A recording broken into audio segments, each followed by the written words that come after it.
The hydraulic press finally stopped screaming at 5:43 that morning. Elias Thorne leaned both hands against the side of a rusted Caterpillar engine block while the last vibration faded through the concrete floor beneath his boots. The Southside Industrial Garage smelled like burnt oil, overheated steel, and stale coffee that had been sitting on a hot plate since midnight. Somebody in the next bay coughed hard enough to sound medically expensive. Nobody said goodbye when the shift ended. Men just grabbed their jackets and disappeared into the gray Atlanta dawn like inmates leaving yard time. Elias stayed behind another 4 minutes because the foreman, Curtis Bell, made him redo a hydraulic seal installation that had already passed inspection the first time. Curtis claimed the alignment looked crooked. Everybody in the garage knew Curtis only pulled that garbage when payroll closed on Fridays, and he wanted unpaid cleanup work. Curtis stood near the tool cage drinking gas station coffee from a foam cup with a crack down the side. "You planning on sleeping this week?" he asked. Elias wiped grease across his forehead with the back of his wrist. "Eventually," Curtis snorted. "That's what my second ex-wife used to say before she stole my boat." A few mechanics laughed weakly while clocking out. Nobody had energy for real laughter at 6 in the morning. Elias peeled off his work gloves and checked his phone. One new notification sat at the top of the screen from Green Valley Care Center. Monthly balance due, $4,217.80. His jaw tightened slightly. That number had been following him around for 11 straight months. He earned exactly $21.50 an hour, rebuilding heavy machinery 6 nights a week, and almost every dollar disappeared into keeping his mother alive after a drunk driver folded her sedan around a utility pole outside Macon 2 years earlier. The doctors called it partial thoracic paralysis. Elias called it a life sentence with billing statements. He walked toward the employee wash sink near the back wall. Industrial soap burned like sandpaper. The black grease around his fingernails refused to fully disappear no matter how long he scrubbed. He tried again anyway. The skin across his knuckles had tiny cuts from transmission gears and steel edges. The water ran dark for almost 30 seconds. Still not clean, close enough. A faded leather basketball sat inside his locker beside a spare pair of socks and a protein bar crushed flat in its wrapper. The ball looked older than some NBA rookies. The seams were worn smooth from outdoor asphalt courts across half the city. Marcus from the welding station nodded toward it. "You still doing that basketball thing?" Elias grabbed the ball carefully. "Trying to." Marcus zipped his hoodie. "You know rich people ruined that sport 15 years ago, right?" "Probably. They got 14-year-olds with private shooting coaches making more money than us." "Probably that too." Marcus stared at the invitation sticking halfway out of Elias's backpack. Sterling Pro Invitational. Even people who barely followed basketball knew the name. The camp was where rich prep school prospects turned into draft picks and endorsement deals. Most of the athletes came from academies with tuition costs higher than mortgages. Marcus laughed quietly. "Man, they gonna throw you out before warm-ups." Elias slung the backpack over one shoulder. "Wouldn't be my first time." Outside, the morning air carried that cold, damp feeling Atlanta got right before sunrise. Traffic already crawled along Interstate 20. Somewhere nearby, a police siren cut through the city for 3 straight seconds before disappearing again. Elias sat at the bus stop bench across from a pawn shop with metal bars over the windows. He checked the time. 6:11 a.m. 19 hours awake. His knees hurt every time he stood up now. That had started around February. The city bus arrived 6 minutes late with brakes that squealed like dying animals. Elias stepped inside and dropped 3 crumpled dollar bills into the fare machine because his reload card balance had gone negative 2 days earlier. A woman near the front argued loudly with somebody on speakerphone about missing lottery tickets. 2 construction workers slept sitting upright. One teenager watched basketball highlights on his phone without headphones. A commentator shouted about vertical leap measurements and million-dollar potential while Elias stared out the window at laundromats and liquor stores sliding past in the dark. Funny business, basketball. One kid gets measured at 16 and suddenly, adults talk about him like farmland. The bus crossed downtown just as sunlight began crawling between the buildings. Elias rested his head lightly against the window but never fully closed his eyes. If he slept now, even accidentally, he would miss the stop near the Sterling facility. At exactly 7:14 a.m., the bus hissed to a stop outside North Crescent Drive. Elias stepped onto the sidewalk carrying his backpack and worn basketball. The contrast hit immediately. Imported cars lined both sides of the entrance road like a dealership convention. White Range Rovers, matte black Bentleys, a Porsche with temporary dealer plates worth more than his entire apartment complex. A teenage recruit climbed out of a Mercedes wearing a shooting sleeve that probably cost more than Elias's work boots. Nobody looked tired. Nobody smelled like diesel fuel. Elias walked slowly toward the Sterling Pro Invitational facility while gravel crunched beneath his boots. Massive glass walls reflected the early morning sunlight across perfectly trimmed hedges and polished steel signage. Two young valets stood near the front entrance, wearing matching navy uniforms. One glanced at Elias's clothes, then at the basketball, then back at the grease stains still shadowed across his fingers. The valet leaned toward his coworker and muttered something that made both of them grin. Elias kept walking. Inside his backpack, the invitation letter had folded at the corners from being checked too many times during overnight breaks at the garage. He had earned that invitation through an open submission video filmed on a public court behind a closed grocery store. No trainer, no agent, no academy, just cracked asphalt and physics. He reached the front doors. For a second, Elias caught his own reflection in the glass. Exhausted eyes, cheap hoodie, broad shoulders worn down by overnight labor instead of personal trainers and nutrition plans. He looked like a man arriving to repair an air conditioner, not someone chasing professional basketball. The doors slid open anyway. Have you ever walked into a room where people decided your value before you even spoke?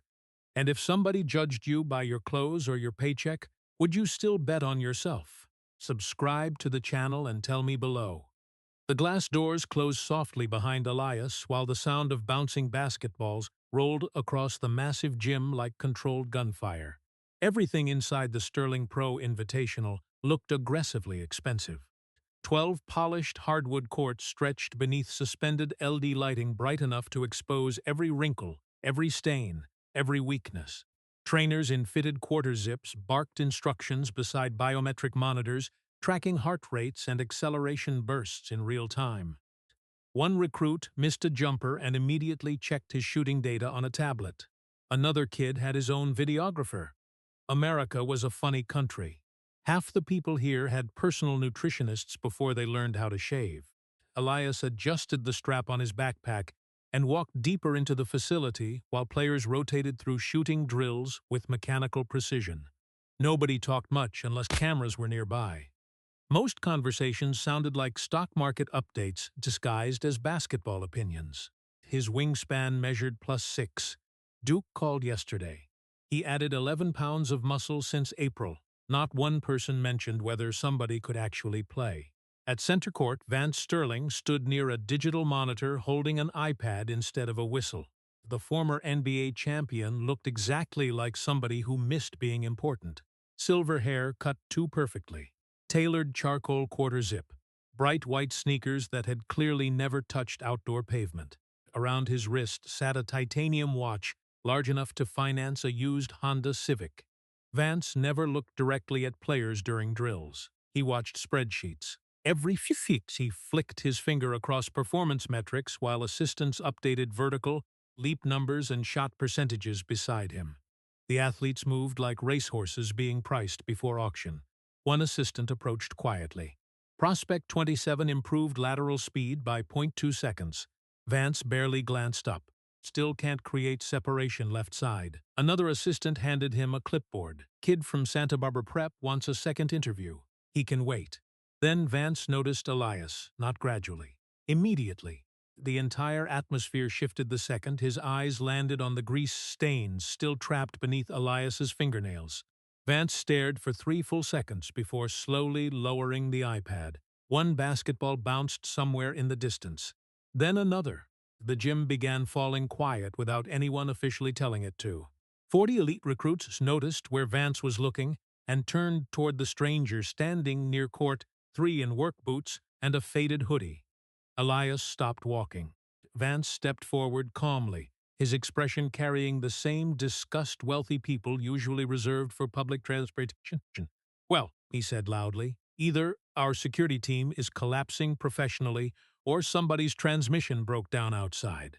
A few recruits laughed immediately. Not because the joke was funny, because rich kids learn early that powerful men expect background laughter. Vance continued walking toward Elias while slowly tapping the side of his titanium watch. "What exactly are we looking at here?" Nobody answered. Vance circled Elias once like a realtor inspecting storm damage. "You here to repair the plumbing?" More laughter. Elias stayed quiet. Vance leaned slightly closer and sniffed the air with theatrical disgust. "Good Lord, is that diesel fuel?" One player near the free throw line covered his smile with a towel. Another recruit pulled out his phone, probably hoping somebody important would repost the humiliation later. Vance turned toward the athletes. "Gentlemen, this is useful." He motioned toward Elias like a professor introducing a failed science experiment. "You all come from structured systems, professional coaching, proper development, discipline, investment." He pointed toward Elias's boots. "This is what happens when people confuse effort with qualification." The room laughed harder now. A blond, 6'7" recruit shook his head and muttered, "Crazy." Vance smiled slightly, enjoying himself. "Basketball is not a Disney movie," he continued. "Greatness is engineered carefully through elite infrastructure. It is not discovered behind gas stations or manufactured in back alleys by exhausted men working hourly labor." Elias finally spoke. "I didn't come here for a speech." The sentence landed harder than expected. A few recruits exchanged looks. Vance's smile tightened. That tiny refusal bothered him more than open disrespect would have. He stepped closer until only a few feet separated them. "You submitted footage through the open call portal?" "Yes." "And somebody actually approved it?" "Yes." Vance laughed softly to himself while shaking his head. "That explains why I fired 2 recruiting interns in March." Several players burst out laughing again. Elias looked past Vance toward the courts instead of reacting. He noticed banners hanging high above the gym, listing former Sterling Invitational alumni now playing professionally. Lottery picks, also Olympians, shoe company ambassadors. Every face up there looked polished, marketable, safe. None of them looked tired enough to know what 19 straight hours awake felt like. Vance noticed Elias studying the banners. "You know what all those players have in common?" he asked loudly. Elias answered without turning back. "They were good enough." A couple recruits laughed nervously at that. Vance's jaw flexed slightly. "No," he replied. "They were prepared properly. They came from systems designed to produce excellence, private academies, structured mentorship, financial commitment from families that understood sacrifice." Elias glanced down briefly at the polished hardwood beneath his boots. Funny word, sacrifice. People loved using it when somebody else paid the bill. Vance pointed toward Elias's hands. "Look at those fingers. Grease under the nails, cuts across the knuckles." He looked around the gym theatrically. "And this young man believes he belongs in the same professional pipeline as athletes who trained their entire lives for this moment." Nobody defended Elias. Not trainers, not assistants, not recruits. That part almost impressed him. 40 people standing in one room and not a single spine between them. Whit Vance smiled coldly. "You know what your real problem is, son?" Elias met his eyes. "You think hard work automatically earns access." Silence settled briefly across the court. Vance continued before Elias could answer. "The world doesn't work that way. Nobody cares how difficult your life was. Professional sports are built on pedigree, refinement, and statistical certainty. This facility exists to identify future investments, not inspirational charity cases." One recruit bounced the ball softly beside him, pretending not to watch. Another whispered, "This is brutal." Vance heard him. "That's because reality is brutal." Then he looked directly at Elias again. "So tell me something honestly." His voice lowered slightly. "When you uploaded your little video submission, did you actually think you belonged here?" The gym went completely quiet. Elias adjusted the basketball under his arm and stared calmly at the former champion standing in front of him. He still had engine grease trapped in the lines of his hands. He still smelled faintly like industrial soap and machine oil. And somehow, standing there exhausted and underdressed in front of 40 elite athletes, Elias looked less embarrassed than anyone else in the room.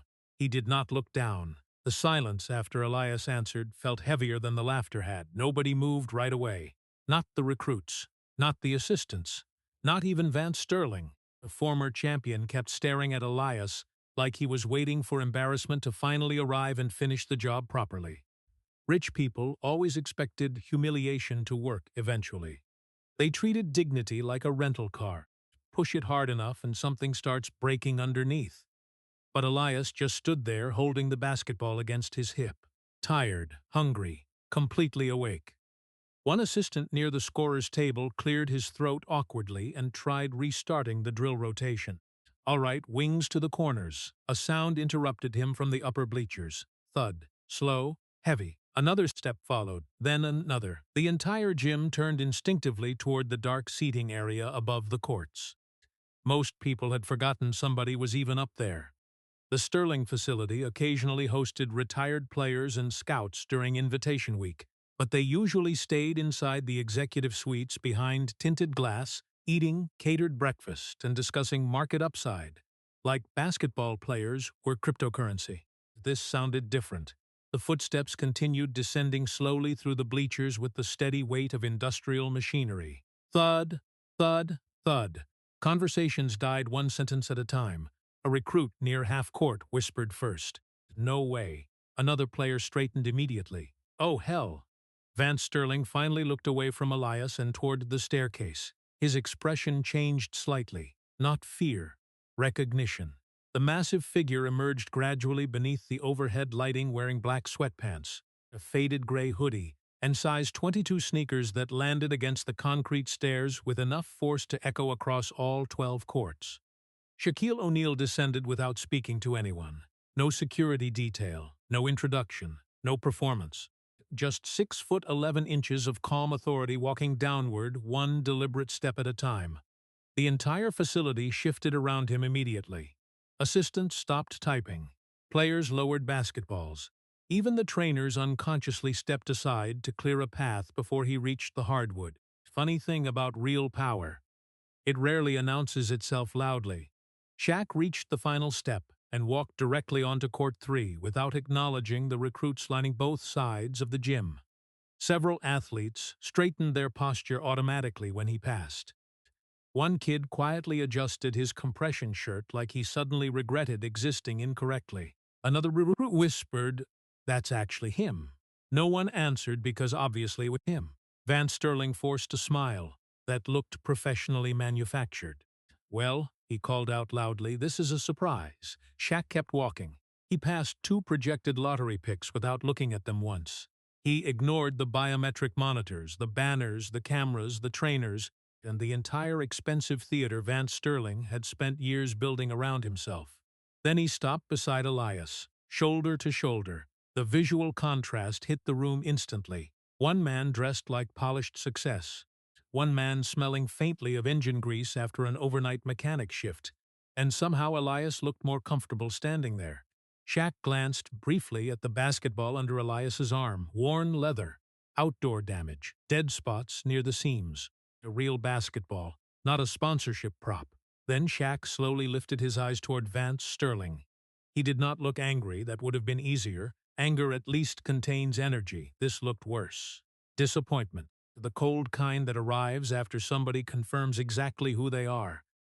Vance chuckled lightly, trying to regain control of the room.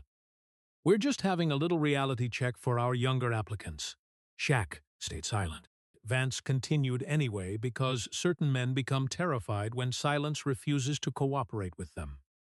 "You know how these open call submissions are," Vance said. "Everybody thinks they're the exception now.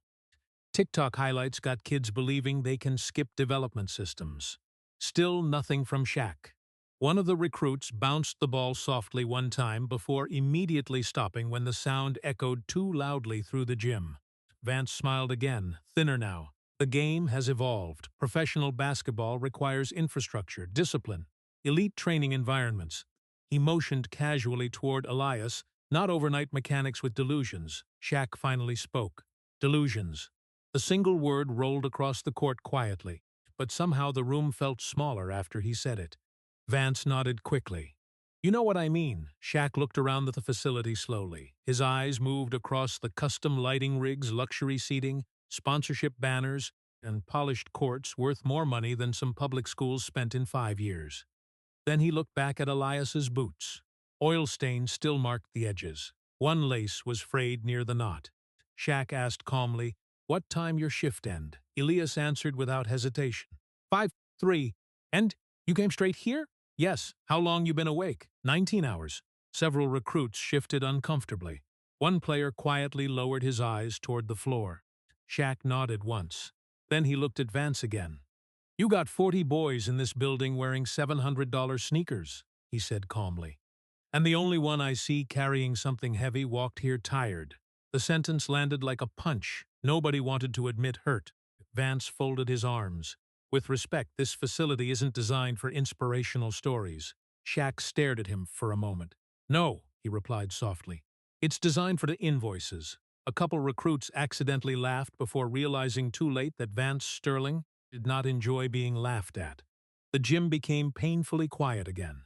Diana Croft sat halfway up the media row with a legal pad balanced against her knee. She had arrived 30 minutes earlier to interview two projected first-round prospects, but hadn't written a word about either one. Now her pen moved constantly. She watched Vance carefully. People reveal themselves fastest when authority changes direction unexpectedly.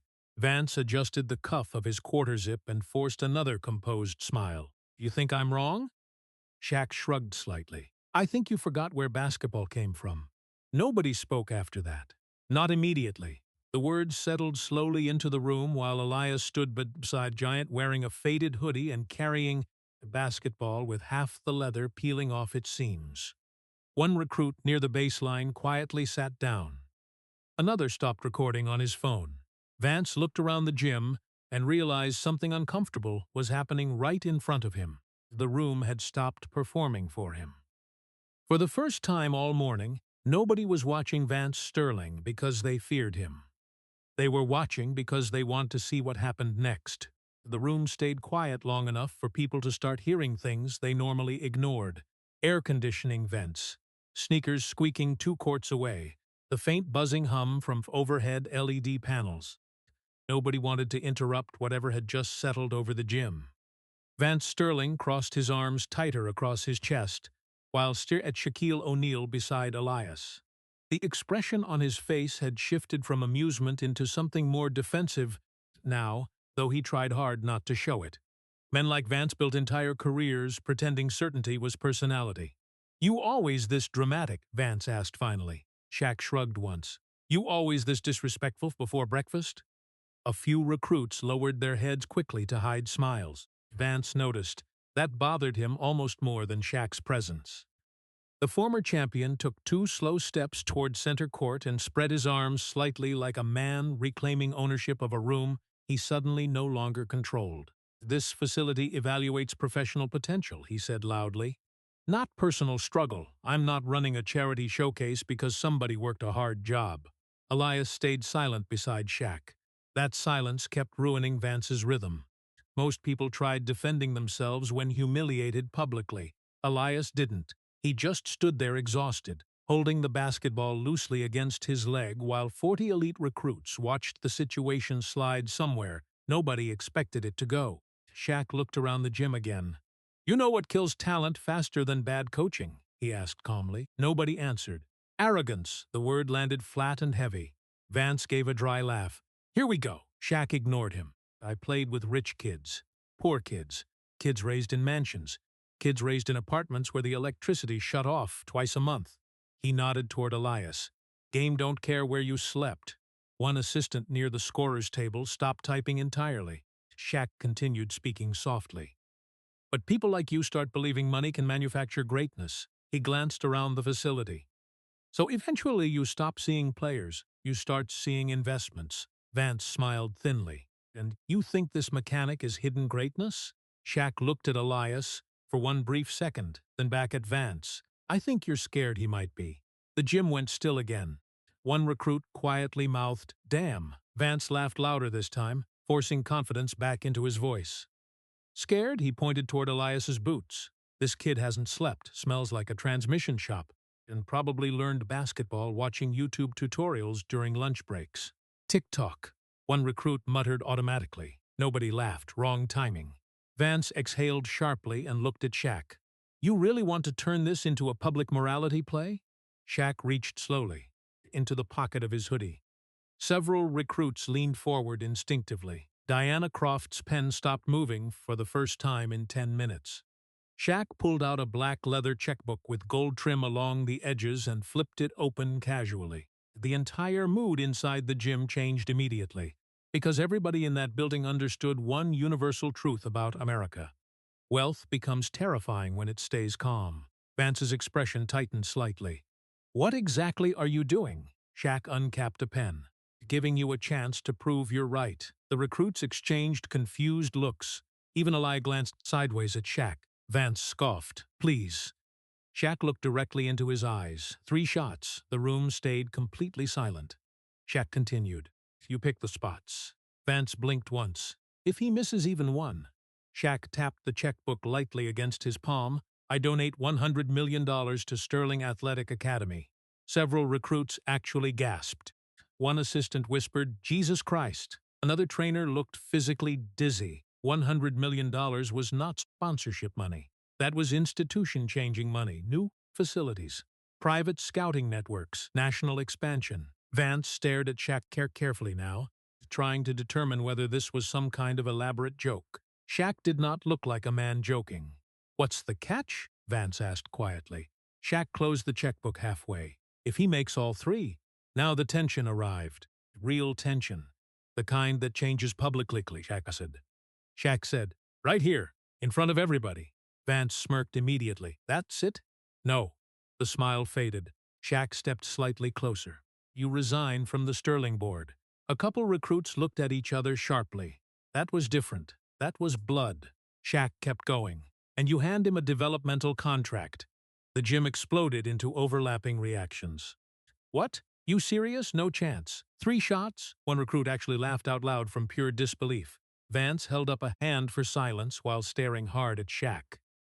You're wagering $100 million on 3 shots from a random mechanic. No, Shaq replied calmly. I'm wagering it against your ego. That one hurt. Everybody felt it. Even Diana Croft stopped writing for a second, just to watch Vance's face react naturally before professionalism returned.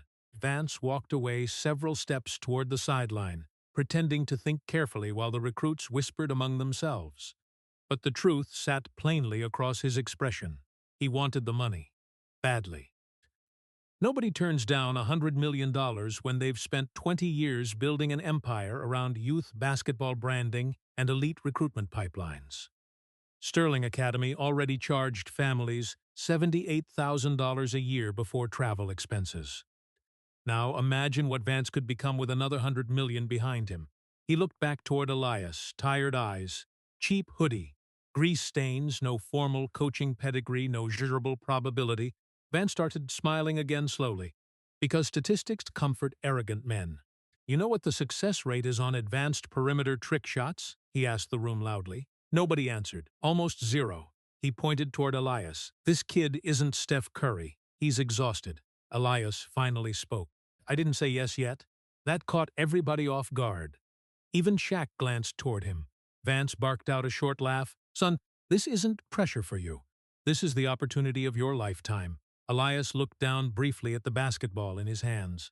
The worn seams, the dead leather patches, the fingerprints ground permanently into the surface from years of outdoor courts. Then he lifted his eyes toward Vance Sterling. What happens if I win? Vance answered immediately. You won't. Wrong answer. Everybody in the room felt it. Shaq slowly smiled for the first time all morning. Not because the wager mattered.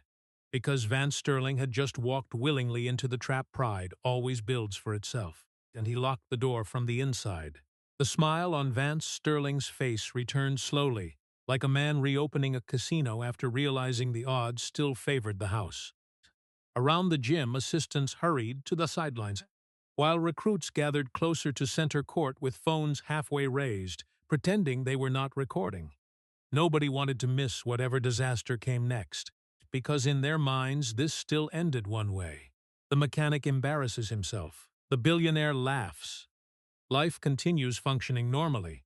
Shaquille O'Neal remained near the scorer's table with both hands inside his hoodie pocket, watching quietly while Elias rolled his shoulders once to loosen the stiffness from the overnight shift. 19 hours awake. Concrete floors all night. Now this, one trainer whispered to another, "Kid's legs are dead already." The second trainer nodded. 47 feet? No chance. Vance turned toward the center logo painted across the main court. "That'll do." A few recruits immediately looked toward the spot and smirked under their breath. The logo shot, 47 feet from the basket. Even professional players treated it like a heat-check circus attempt unless cameras were rolling or somebody wanted social media clips. Vance pointed directly at the floor. "First shot comes from there." Elias glanced once toward the basket, then toward the logo, then back again. No reaction. Diana Croft noticed that immediately. She sat cross-legged halfway up the media section with her legal pad balanced against one knee, studying Elias carefully now instead of Vance. Most athletes reacted emotionally before difficult shots, nervous habits, forced confidence. Deep breath for drama. Elias just calculated, like somebody mentally checking measurements before lifting heavy equipment. Interesting. Vance spread his arms theatrically toward the recruits. "Ladies and gentlemen, our Cinderella story begins with a nearly half-court shot." He smiled thinly at Elias. "Unless you'd like something easier." Elias bounced the ball once. The leather sounded soft and uneven from years of outdoor courts. "I'm good," chuckled. "Confidence, that's adorable." A couple recruits laughed automatically again, though weaker this time. The room no longer felt fully loyal to him. That probably irritated him more than the wager itself. Elias walked towards her court while his boots squeaked lightly against the polished hardwood. Every eye inside the gym followed him now. Even trainers from adjacent courts stopped pretending to run drills. People loved public failure, especially expensive people. At the logo, Elias stopped and looked at the basket again. The distance didn't bother him. The lighting did. The Sterling facility used bright overhead LED systems that created slightly different depth perception compared to outdoor park courts. The rim looked visually flatter from this angle. Most shooters compensated subconsciously.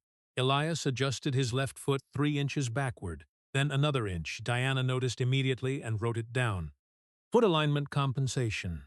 Interesting again. Vance folded his arms. "You planning to shoot today or calculate taxes?" A few recruits snorted. Elias ignored him completely. That bothered Vance every single time.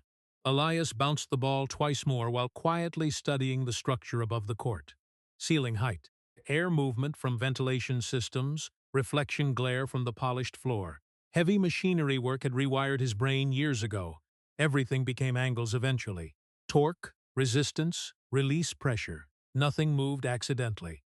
One recruit near the baseline frowned slightly. Why is he standing like that? Because Elias wasn't lining up traditionally. Most shooters squared shoulders directly toward the rim. Elias aligned slightly sideways at an awkward angle that looked fundamentally wrong. Diana leaned forward in her seat. "Approximately 62 degrees, she murmured quietly while writing. One assistant coach scoffed. "That form is disgusting." Another shook his head. "Ball's gonna land in Tennessee." Shaq stayed silent, but he smiled slightly. Elias bent his knees slowly, not deeply, efficiently. Years of lifting engine parts had built unusual strength through his hips and lower back instead of the polished explosiveness trainers preferred in modern basketball prospects. His shooting motion looked less athletic than mechanical, like a system engaging. Vance smirked openly now. "Ladies and gentlemen," he announced loudly, "this is why professionals hire shooting coaches." Elias released the ball. The sound shocked them first. Snap, sharp, compact. Not the smooth textbook release recruits spent years practicing in private academies. Elias's shot fired upward with sudden violent precision, almost like stored tension releasing from industrial equipment. Then the ball climbed, higher, higher. Several recruits actually laughed at first because the trajectory looked ridiculous. One player muttered, "Oh, that's awful." Then the ball kept rising. The laughter faded. Diana slowly lowered her pen.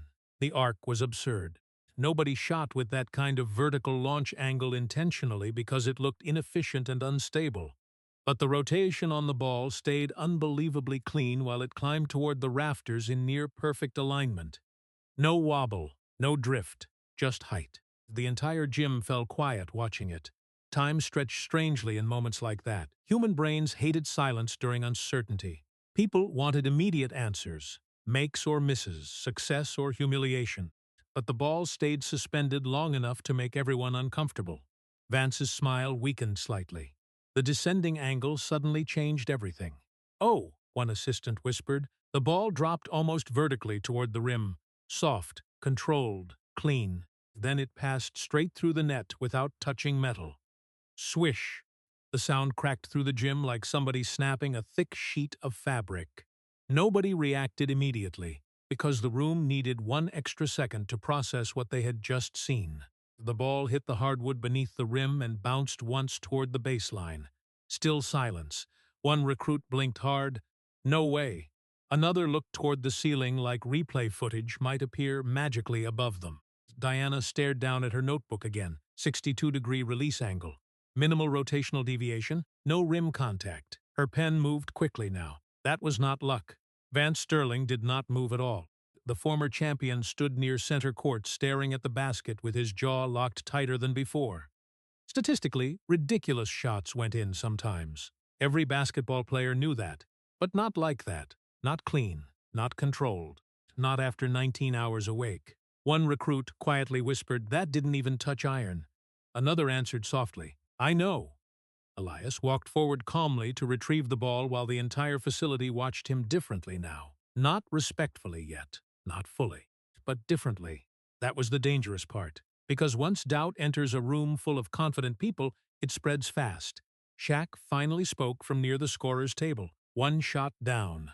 Vance looked toward him sharply. Shaq's expression stayed perfectly calm. But for the first time all morning, Vance Sterling looked like a man realizing probability had accidentally become personal. Vance Sterling recovered fast enough to smile again. But the smile looked tighter now, manufactured. Like a man trying to tape dignity back together before the audience noticed the crack. Around the gym, the recruits no longer stood casually. Players who had been whispering jokes 20 minutes earlier now watched Elias with narrowed eyes, trying to figure out whether they had just witnessed a lucky shot or something worse, something real. Elias bounced the ball once near the sideline while sweat cooled against the back of his neck beneath the hoodie. Fatigue sat heavy inside his legs now. The adrenaline spike from the first shot had faded fast, leaving behind 19 hours of exhaustion waiting patiently underneath. One assistant muttered quietly, "No way he repeats that." Vance heard him and latched onto it immediately. "Yes," he said loudly, "exactly." The former champion walked toward the far right baseline while motioning for everyone to follow. "If we're doing this," he continued, "let's remove probability entirely." Shaq watched silently from near half court. Diana Croft closed her notebook halfway and stood up slightly from the media row to get a clearer angle. Vance stopped near the dead corner behind the backboard. Several recruits immediately reacted. "Oh, come on. That's impossible. No shot." The location was brutal. Practically no visibility of the rim, negative shooting angle, glass obstruction. Even experienced professionals avoided practicing from there because the percentages were useless. Vance pointed directly at the floor beside the Stancon padding. Second shot. One assistant trainer actually pulled out his phone calculator. "Statistically, that's under 1%, he said quietly. "0.8, another corrected. Vance folded his arms and looked toward Elias. Still feeling good?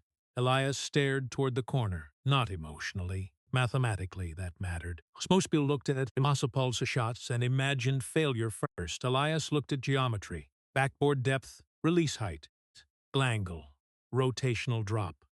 He walked slowly toward the spot while the gym followed behind him like a crowd moving toward an execution. Nobody wanted to admit they were excited to watch. The polished hardwood squeaked softly beneath his boots. One recruit near the baseline whispered, "He's cooked." Another answered quietly, "Maybe." That maybe changed everything.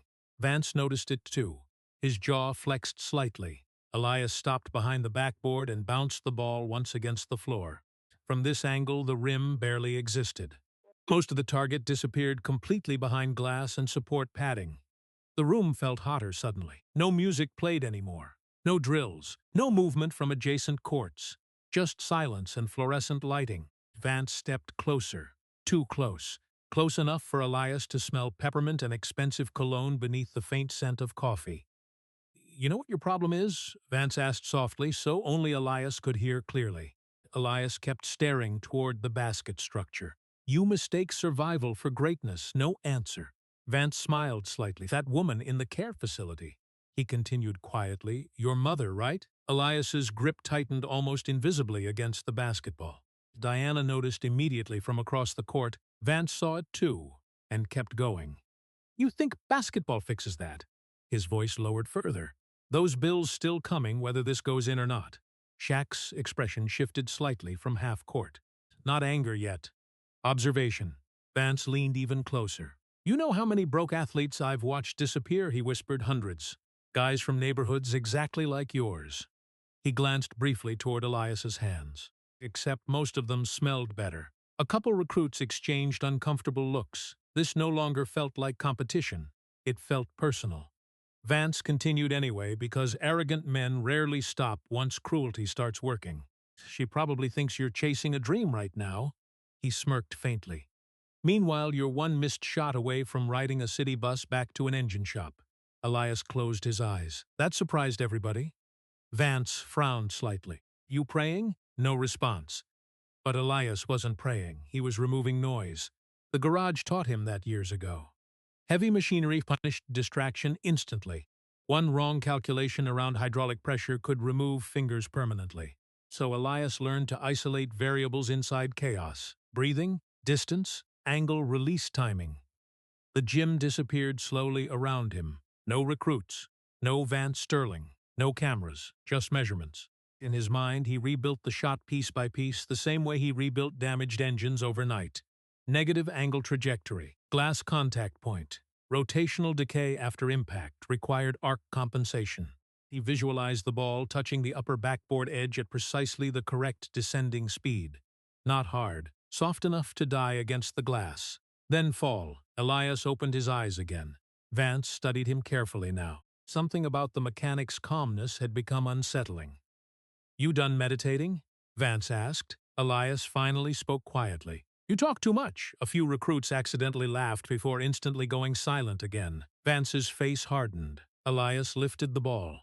No normal shooting stance, no visual alignment. He couldn't even see the rim properly from here anyway. One assistant whispered, "This is insane."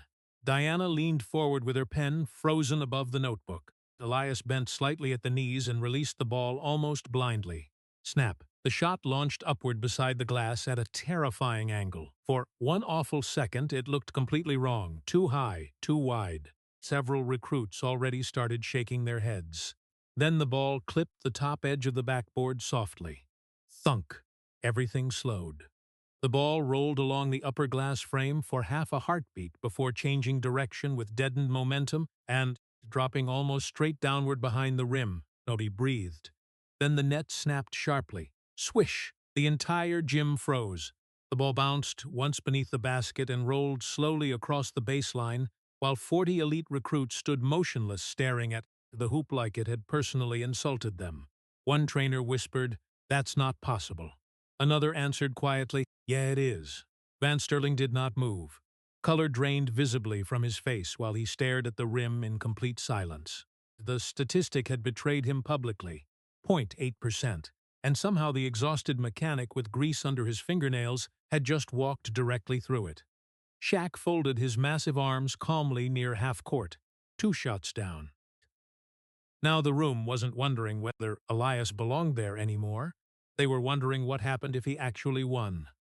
The sound of the second shot, falling through the net, stayed inside the gym longer than it should have. Nobody talked right away. Nobody laughed anymore either. That part was gone now. The recruits standing along the sidelines looked at Elias differently after the blind corner shot. Not admiration exactly. Admiration comes later. What they felt first was discomfort, because the room's entire hierarchy had started malfunctioning. One assistant trainer rubbed both hands across his face and muttered, "This is becoming a problem." He said it quietly. Vance Sterling still heard him. The former champion remained frozen near the baseline, staring at the basket while the ball rolled slowly toward the wall padding behind him. His face had gone pale in a way expensive men hated. Not embarrassment, exposure. For 20 years, Vance built his reputation on identifying elite talent before anybody else. Corporations trusted him. Universities trusted him. Families handed him enormous checks because he promised certainty. Now an exhausted mechanic from Southside Atlanta was tearing holes straight through that certainty on live camera phones. Diana Croft watched Vance carefully from the media row. This was the dangerous moment, not the shots. The ego damage afterward. Men with public authority rarely panic loudly at first. They panic structurally. They start changing rules, moving goalposts, rewriting terms in real time while pretending fairness still exists. Sure enough, Vance suddenly smiled again, too quickly. "There's a difference," he announced loudly, "between circus shots and actual basketball." The recruits glanced toward one another immediately. There it is. Shaq stayed silent near half-court while Elias bounced the ball lightly once beside him. Vance walked slowly toward center court, loosening the cuffs of his quarter-zip. "The wager involved 3 shots," he continued. "Not a magic act." One assistant frowned carefully. "You picked the locations." Vance ignored him completely. Professional basketball requires pressure, resistance, defensive adaptation. Now he was speaking to the room again instead of Elias. That mattered, because Vance Sterling was no longer trying to win a bet. He was trying to save authority. He stopped near the top of the key and pointed directly at the floor. "Final shot happens here." Murmurs spread quietly around the gym. Standard perimeter position, reasonable distance. But nobody trusted Vance's tone anymore. Then he added the rest. "And I'll guard him myself." That changed everything instantly. Several recruits reacted out loud. "What? Seriously?" "No chance." One assistant coach blinked hard. That wasn't part of the agreement. Vance turned sharply. Neither was turning this facility into a social experiment. His voice cracked slightly on the last word. Small detail. But Diana noticed. So did Shaq. The former champion grabbed the zipper of his tailored quarter zip and stripped it off aggressively, before tossing it toward an assistant standing nearby. Underneath, he wore a fitted black compression shirt stretched across a body still carrying obvious professional-level conditioning despite retirement. 58 years old, still dangerous. That part scared the recruits more than they expected, because they had seen the footage. Prime Vance Sterling had once won Defensive Player of the Year by making all-star guards look emotionally exhausted for entire playoff series. The man built his reputation on intimidation before analytics departments started pretending spreadsheets invented basketball. Vance rolled his shoulders once and stepped onto the hardwood. The gym shifted again, not because he was beloved, because predators still recognize other predators even after age slows them down. He bent into a defensive stance near the top of the key. Perfect posture, perfect balance, muscle memory from thousands of professional possessions. "This," he said coldly, "is basketball." Elia looked at him calmly, no trash talk, no reaction. That almost made it worse. Shaq finally stepped forward. "No," he said flatly. "That ain't the deal." Vance spread his arms. "Scared for him?" Shaq's expression hardened immediately. "Don't confuse me staying respectful with being patient." A couple recruits stepped backward instinctively. The temperature inside the gym felt different suddenly. Vance pointed toward Elias. "If he belongs here, prove it properly." Shaq took another step forward. The floorboards creaked softly under his weight. "You already made your picks, and now I'm making another one." "That's not how bets work." Vance smirked tightly. "Funny. Thought you said the game didn't care about fairness." That line almost worked. Almost. Then Elias quietly reached out and touched Shaq's arm. Everything paused. Shaq looked down at him. Elias gave one small nod. That was it. No speech. No dramatic confidence. Just a tired mechanic calmly accepting the reality standing in front of him. Because this stopped being about one arrogant coach a while ago. This was bigger. This was every locked door disguised as standards. Every room where poor people got evaluated differently before speaking. Every system demanding perfection from some people while handing forgiveness freely to others. Elias understood that instinctively. The final shot was never going to stay fair. Shaq studied him carefully for a second longer. Then he stepped back. The recruits noticed immediately. One whispered softly, "He's really doing this." Diana wrote exactly 6 words in her notebook. He accepted the real challenge. Vance bounced lightly on the balls of his feet now, eyes narrowing as competitive instinct fully returned to his body. For the first time all morning, he stopped acting like an executive and started acting like a professional athlete again. That made him more dangerous. He pointed toward Elias' boots. "You can still walk away." Elias rolled the ball slowly between his palms. "You talk a lot for somebody losing." Several recruits coughed suddenly to hide laughter. Vance's jaw tightened hard. Good. Angry defenders gamble more. The former champion widened his stance while staring directly into Elias's chest now instead of his eyes. "Veteran move. Watch the core, not the ball. Smart. Very smart." One trainer near the sideline whispered, "He's gonna smother him." Another nodded. "Kid won't even get the shot off." Maybe. But the room had stopped trusting certainty. That was the problem. Elias walked slowly toward the top of the key, while the gym fell completely silent around him again. Sweat cooled against the back of his neck beneath the hoodie. His legs felt heavy now. Exhaustion crawled through his muscles like wet cement. But his hands stayed steady. Across from him, Vance Sterling lowered himself deeper into defensive position, ready to physically protect the empire he spent 20 years building. And for the first time all morning, the former champion no longer looked arrogant. He looked afraid. The silence before the final possession felt unnatural. Not quiet. Heavy. 40 elite recruits stood frozen along the sidelines, watching Elias Thorne face Vance Sterling at the top of the key while nobody inside the Sterling facility remembered to breathe normally anymore. No phones moving now. No whispers. Even the trainers stayed still, because everybody understood the same thing at once. If Elias made this shot, the entire mythology around Vance Sterling collapsed publicly in real time. Vance crouched lower into defensive position, arms spread wide while sweat darkened the collar of his compression shirt. Years had passed since his retirement, but professional instincts still lived inside his body like attack dogs waiting behind a locked gate. His eyes stayed locked on Elias's chest. Veteran discipline. No wasted movement. Elias bounced the basketball once between them. The sound echoed sharply through the gym. Thump. He could feel exhaustion chewing through his legs now. His lower back ached from the overnight shift at Southside Industrial Garage. His shoulders felt heavy from years of lifting engine blocks instead of working with shooting specialists and recovery therapists. Across the court, Diana Croft watched with her notebook forgotten beside her knee now.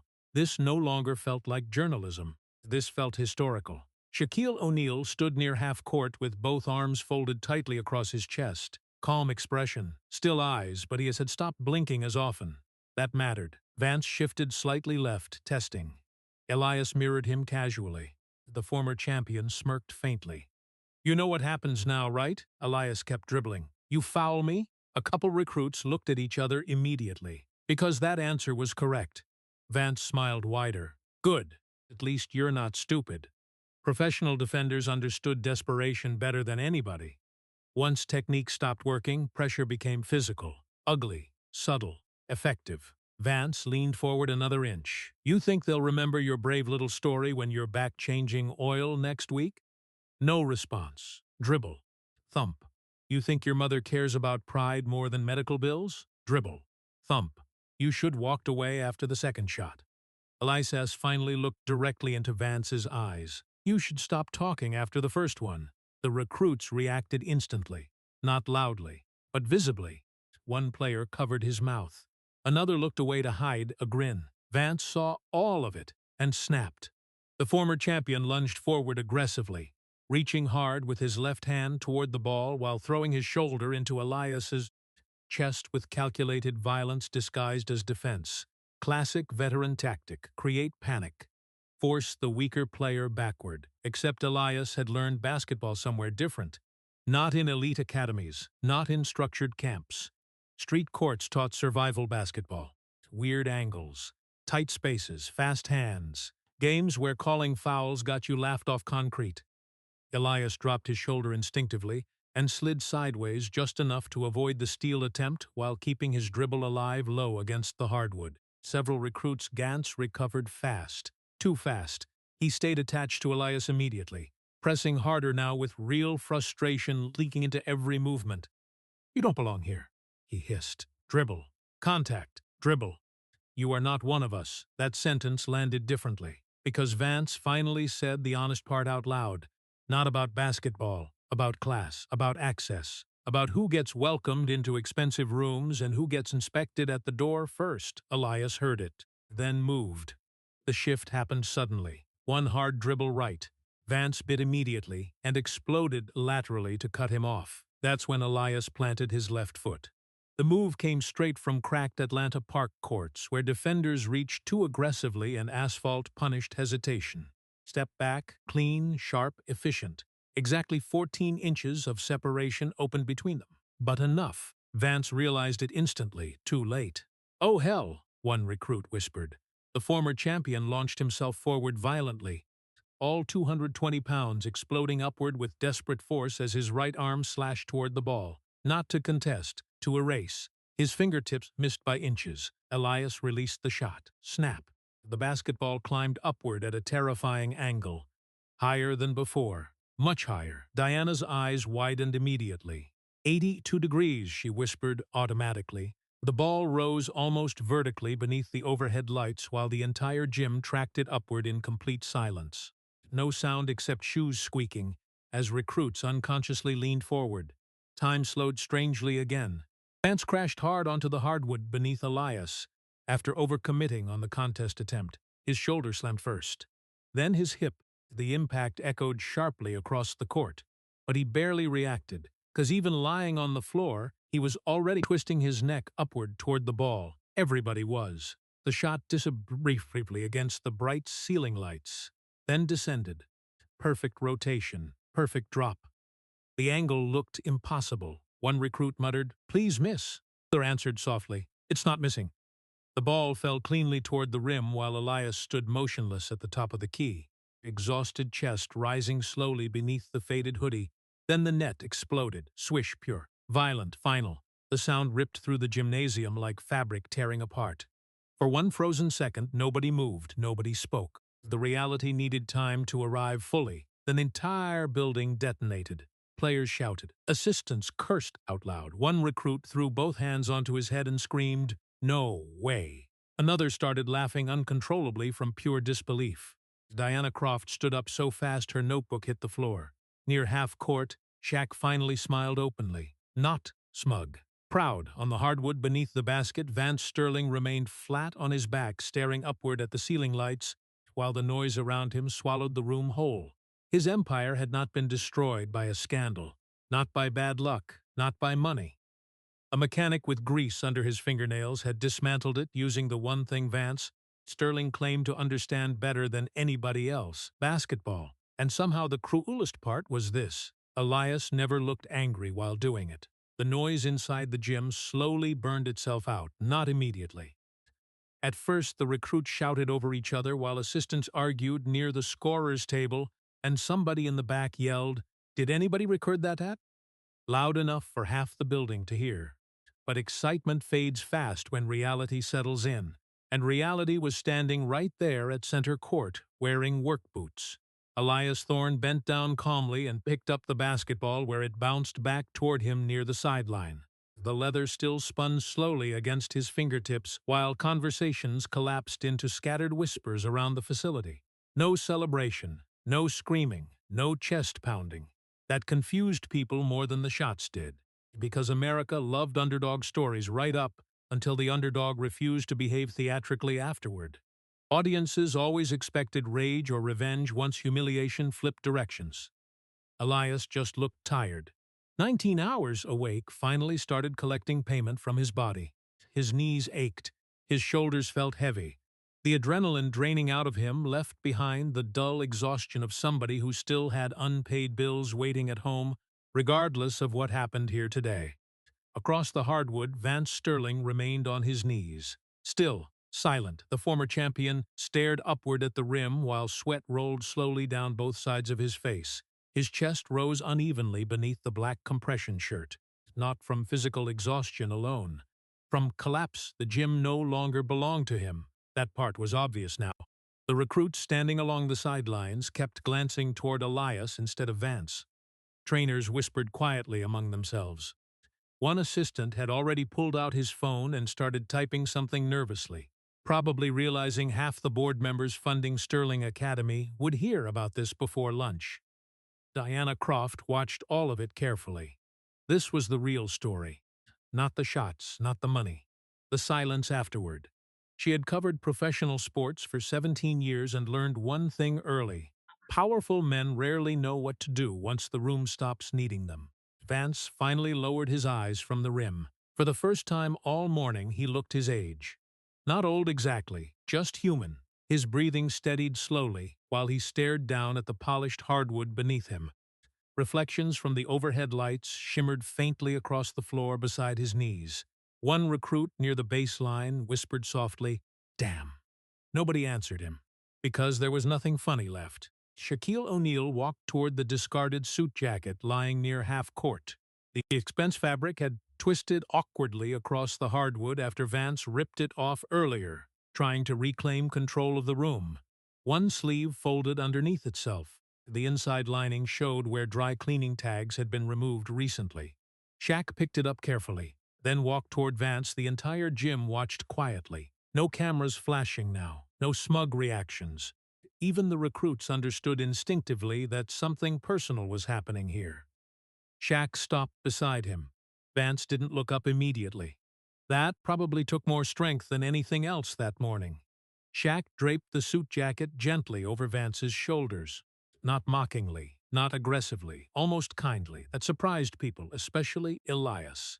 Vance swallowed hard once while gripping the edge of the jacket without speaking. Shaq looked down at him calmly. "You all right?"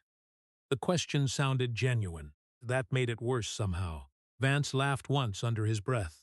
Small, broken. "I built this place," he muttered quietly. Shaq nodded. "I know, I gave 20 years to this game. I know that too." Vance stared toward the floor again. One recruit nearby slowly sat down on the bench without realizing he was doing it. Another lowered his phone completely. Nobody wanted to interrupt whatever this moment had become. Shaq spoke softly enough that the room leaned in unconsciously to hear. "You spent 20 years polishing your rings, Vance." The gym stayed completely silent. "But you forgot the metal came from dirt." The sentence landed harder than the wager ever did.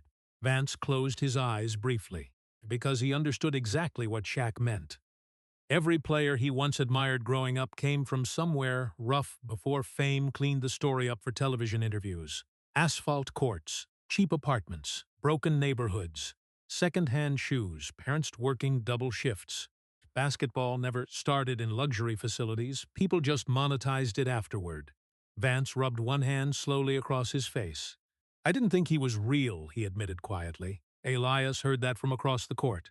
Interesting sentence. Not talented, not skilled, real.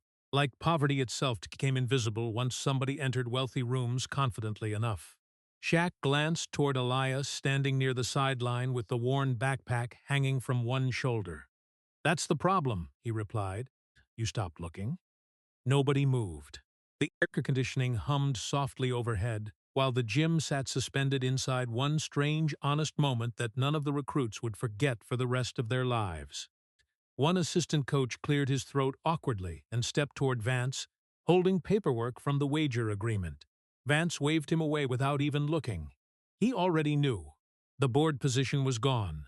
The apology was unavoidable. And somewhere underneath all that humiliation sat the worst realization of all. Elias never cheated, never begged, never manipulated sympathy.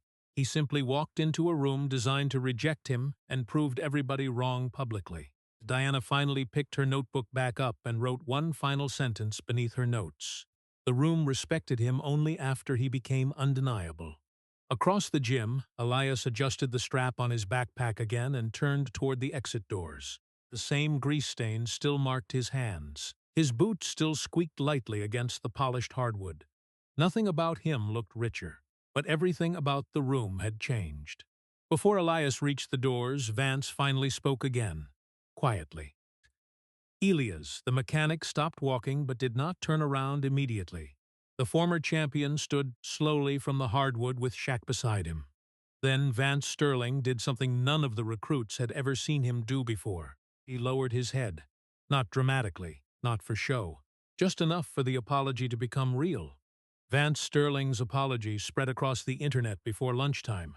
Not because somebody planned a media campaign, because 40 wealthy basketball recruits discovered, all at once, that humiliation becomes extremely shareable when it finally happens to the powerful guy instead of the poor one.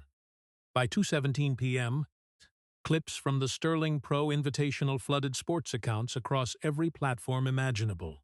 Most videos focused on the final shot, the step back, the impossible arc. Vance crashing backward onto the hardwood like his own reputation tackled him personally. But the clip people replayed most was shorter. 8 seconds.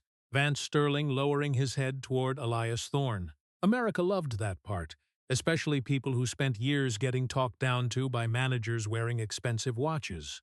2 days later, Sterling Athletic Academy released a carefully worded public statement describing Vance's resignation as a voluntary transition of leadership responsibilities.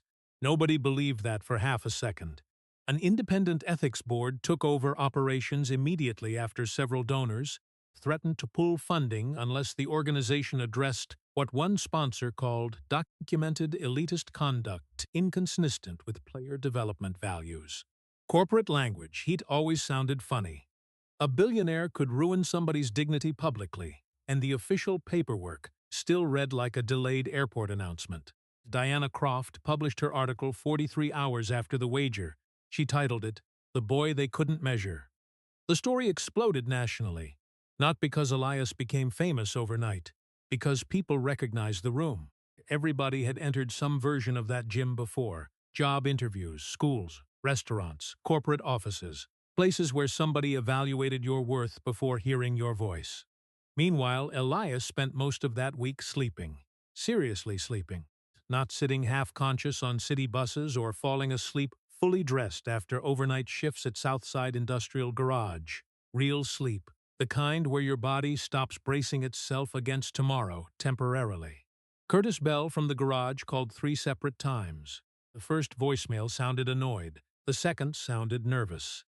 By the third voicemail, Curtis offered Elias a raise and called him family. America was incredible. A man could ignore you for years, then suddenly discover loyalty after ESPN mentions your name twice. Elias never called back. On Thursday morning at exactly 5:43 a.m., his alarm still went off automatically from muscle memory. For a few confused seconds, he reached instinctively toward the edge of the mattress, expecting steel-toe boots and another 12-hour shift waiting for him in the dark. Instead, sunlight came through the apartment blinds. Quiet, no hydraulic presses, no burnt oil smell, no diesel fuel buried permanently inside his clothes, just silence. He sat there for a minute, staring at his hands. The cuts across his knuckles were finally healing. 3 days later, Shaquille O'Neal picked Elias up personally outside Green Valley Care Center in a black SUV that looked large enough to transport small countries. Shaq drove himself, no assistant, no entourage. Traffic crawled slowly through Atlanta while Elias sat quietly in the passenger seat, holding a paper cup of coffee that probably cost more than his usual breakfast. Shaq glanced sideways briefly. "You nervous?" "A little." "Good." Elias looked over. Shaq shrugged. "Means you understand this matters." The O'Neal Developmental Center sat 20 minutes north of downtown Atlanta, beside a renovated athletic complex previously used for minor league hockey. Massive glass windows reflected the morning sun across 3 full practice courts and recovery facilities built with actual long-term player development in mind instead of branding opportunities. The place felt expensive, but not fake. That mattered too. When Elias stepped inside, nobody stared at his boots first. Nobody checked his clothes. Nobody laughed quietly behind clipboards. One assistant trainer walked over holding a tablet and simply asked, "You hungry?" That almost threw Elias off balance more than the wager had. His mother arrived 30 minutes later in a customized wheelchair van, funded quietly through Shaq's foundation without any press release attached to it. 2 nurses helped her inside while Elias stood frozen near the sideline watching. She looked smaller than he remembered, but happy. That part hit harder. Her hands trembled slightly as she reached toward his face. "You finally slept," she whispered. Elias laughed softly under his breath. "Little bit." She glanced around the facility. "You really did this?" He looked toward the court where professional trainers prepared shooting stations beneath bright overhead lights. "No," Elias answered quietly. I think I just survived long enough for somebody to notice. Shaq overheard that while talking with staff nearby. He pointed toward Elias immediately. Wrong, he said. Everybody looked over. Shaq walked slowly toward him with a basketball tucked under one arm. You didn't survive long enough? He handed Elias the ball. You stayed ready long enough. That sentence stayed with Elias because it felt true. Opportunity sounded glamorous when successful people talked about it on podcasts, but most opportunities arrived disguised as humiliation first. Most doors only opened after somebody powerful failed publicly while trying to keep them shut. The practice session started quietly. No cameras, no giant speeches, just basketball. At exactly 10:47 a.m., sunlight poured through the massive glass windows across the practice court, while Elias stood alone at the free throw line wearing a clean white developmental jersey with thorns stitched neatly across the back. His mother watched from courtside beside Shaq. A few trainers observed silently near half court. Elias bounced the ball once, then again. The leather felt different without engine grease covering his hands. He looked down briefly at his fingers. Clean now, not soft, not polished. Still rough around the knuckles from years of labor, but clean. For the first time in a very long while, nothing smelled like burnt oil. Elias lifted the ball slowly toward the rim.